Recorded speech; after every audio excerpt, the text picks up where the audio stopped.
Comenzamos con las 55 libras de metanfetaminas confiscadas y 17 personas acusadas de tráfico de drogas. Así es, Vanessa, nuestro compañero Samuel Rivera habló en exclusiva con el propietario del puesto de tacos donde laboraba una de las personas arrestadas. Adelante, Samuel.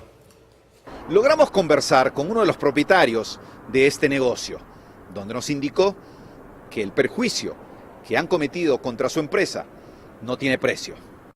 Estas son las 17 personas que, según las autoridades, fueron arrestadas y enfrentan 64 cargos tras ser acusados de narcotráfico. Según la Fiscalía General de Colorado, Operación Cargo dio con la captura de 17 involucrados que vendían metanfetaminas y cocaína. Las investigaciones indican que quien lideraba esta red es Juan Carlos González, quien junto a otras 9 personas de origen hispana distribuían la droga en la ciudad de Denver. Los otros 7 arrestados son de origen estadounidense. Estamos hablando 60 y algo de cargo, tú sabes, por lo menos 55 libras. Así que tú sabes, si pueden conectar a las personas que están acusando a la cantidad de droga, se van a ir por décadas, a los que estén bien envueltos. Pero según las autoridades, un puesto ambulante de tacos vendía algo más que el popular y mexicano platillo. Este local El Paisa, localizado en la Federal y la Octava Avenida, fue sindicado como el lugar donde vendía las metanfetaminas María Arellano. Hablamos en exclusiva con el propietario del negocio, quien prefirió no dar a conocer su identidad. Llegó pidiendo trabajo aquí directamente y pues en esos momentos necesitaba una persona, solo le di el trabajo. En un operativo multiagencias fue desmantelada esta banda de narcos. No, pues es mucho porque son cosas que no espera uno.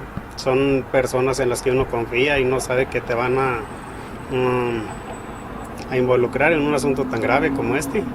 Al grupo le fueron decomisadas 55 libras de metanfetamina, que es un estimulante sumamente adictivo que afecta el sistema nervioso central. Hace como 15 días dejó de venir, simplemente se me avisó que ya no podía trabajar. Para este propietario del negocio, quien lleva 9 años trabajando con su puesto ambulante, esta situación le perjudica y desea nunca haber pasado por esto. Lógico que si son culpables, pues deben de pagar por lo que hacen. Pero pues en este momento, pues la imagen de nosotros, los que trabajamos en esto, es lo que más que nada nos afecta pues a todos los que vivimos de esto.